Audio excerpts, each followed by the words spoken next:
Sabdamu ya Tuhan adalah roh dan kehidupan.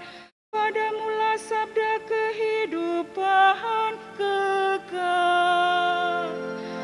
Haleluya.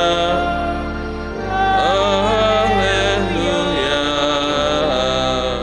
Haleluya. Tuhan bersamamu. Inilah Injil suci menurut Markus.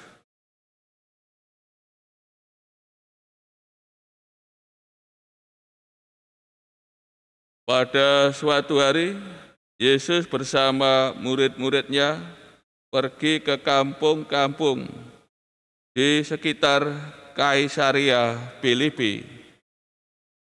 Di tengah jalan ia bertanya kepada murid-muridnya, kata orang, siapakah aku ini?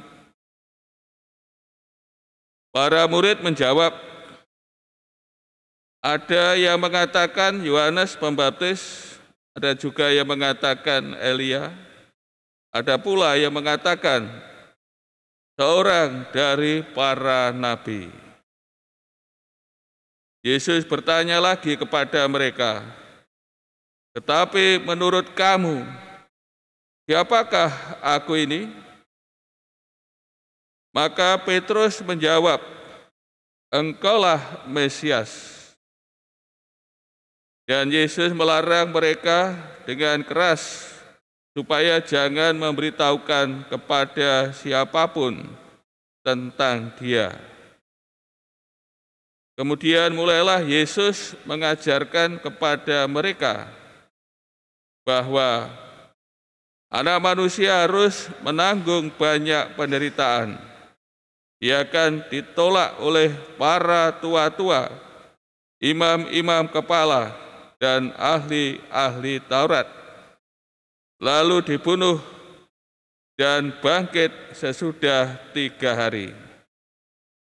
Hal ini katakannya dengan terus terang. Tetapi Petrus menarik Yesus ke samping dan menegurnya. Maka berpalinglah Yesus dan sambil memandang murid-muridnya, ia memarahi Petrus, katanya, enyahlah iblis, sebab engkau bukan memikirkan apa yang dipikirkan Allah, melainkan apa yang dipikirkan manusia. Demikianlah sabda Tuhan.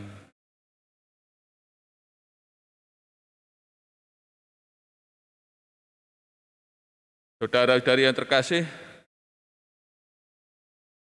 setelah sekitar 1,5 tahun, para murid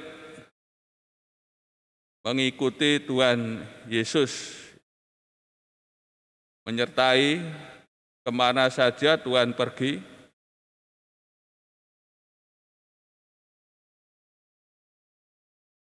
Juga mengetahui apa yang dikerjakan dan diwartakan oleh gurunya.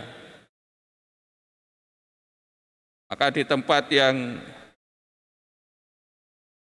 di Kaisaria Filipi,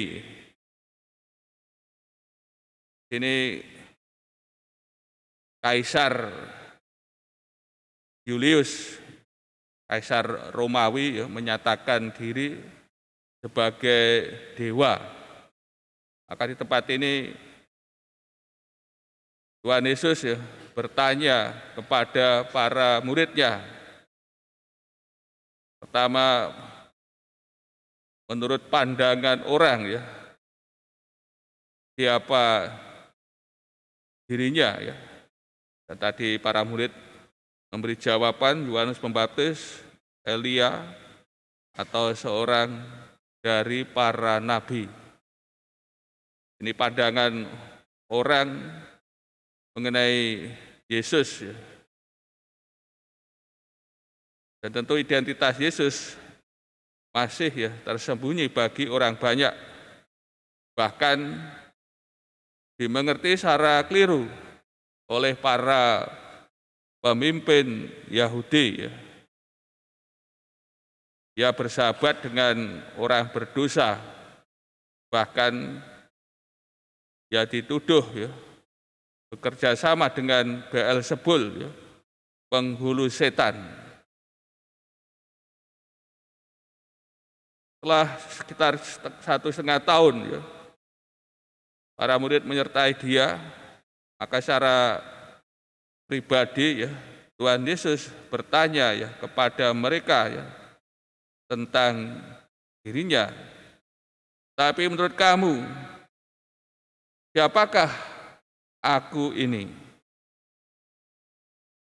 Kemudian Petrus memberi jawaban, engkaulah Mesias yang diurapi. Dan Tuhan Yesus melarang para murid memberitakan, bahkan larangannya larangan dengan keras, supaya jangan memberitahukan kepada siapapun tentang dia.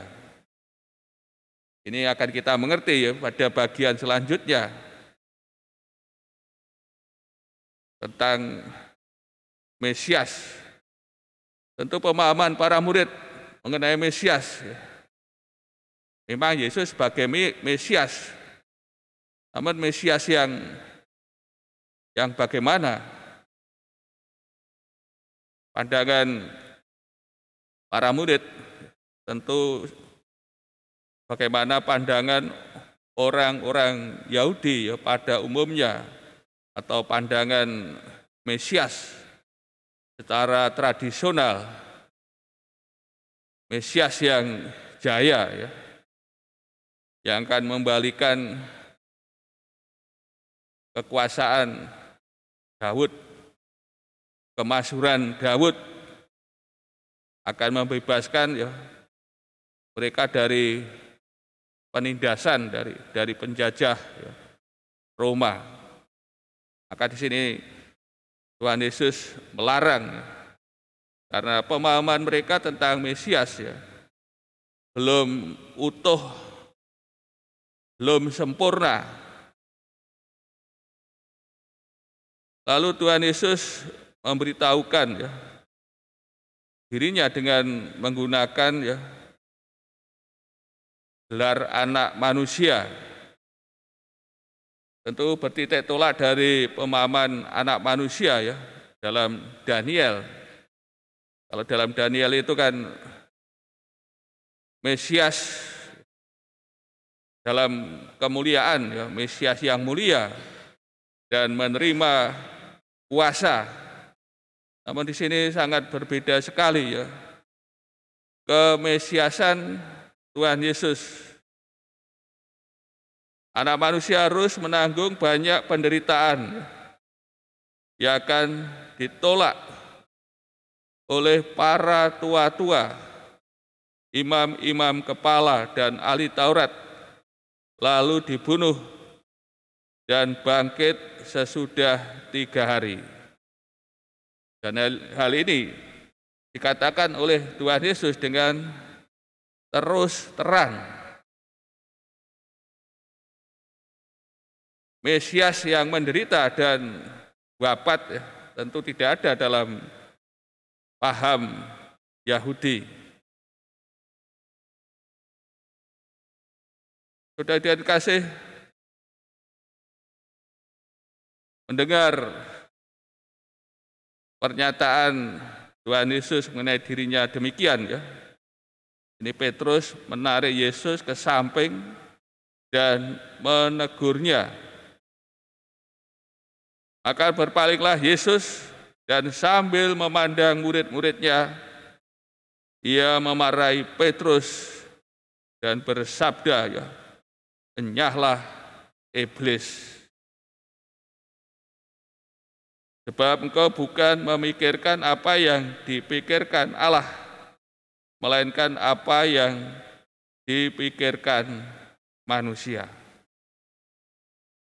Tanggapan atas pemberitaan pertama tentang dirinya yang menderita, wafat, dan bangkit ya, ditanggapi dengan penolakan ya oleh Petrus.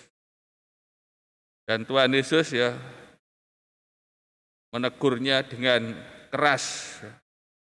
Petrus dikatakan sebagai iblis ya, nyahlah iblis. Saudara yang kasih, melalui sabda Tuhan ini tentu juga mengajak kita ya untuk senantiasa bagaimana ya, kita bisa ya mengenal secara mendalam dan secara benar siapa Tuhan Yesus, memahaminya ya dengan tepat akan Dia. Tentu ini sangat penting ya, supaya kita ya tidak mempunyai pemahaman yang keliru ya, yang salah. Dan kalau kita punya pemahaman yang keliru dan salah ya tentang Tuhan Yesus, tentu akan ya menyesatkan diri kita ya dalam mengikuti Dia. Bahkan juga ya kalau kita mewartakan salah ya tentang Yesus, juga akan menyesatkan orang lain. Maka dari kita senantiasa dibutuhkan ya proses bagaimana kita bisa ya mengenal dan memahami ya secara benar akan Yesus. Maka di sini juga perlu kita senantiasa mohon karunia Roh Kudus agar kita diberi pencerahan supaya kita juga bisa ya memahami dengan benar akan Tuhan Yesus. Ya, tentu kita butuh usaha, butuh ya, kemauan, butuh perjuangan, butuh kerendahan hati dari sikap kita ya sebagai seorang murid untuk mengenal guru kita ya secara benar, ya, secara tepat. Sehingga kalau kita bisa mengenal dengan benar ya, tentu kita juga akan bisa mengikuti Yesus dan mencintainya ya dengan benar pula. Dan tentu kita tidak akan ditegur bagaimana Petrus ya ditegur oleh Tuhan Yesus, bahkan dianggap sebagai penghalang ya akan karyanya. Dan seperti Tuhan Yesus ya mengusir setan ya, nyahlah iblis.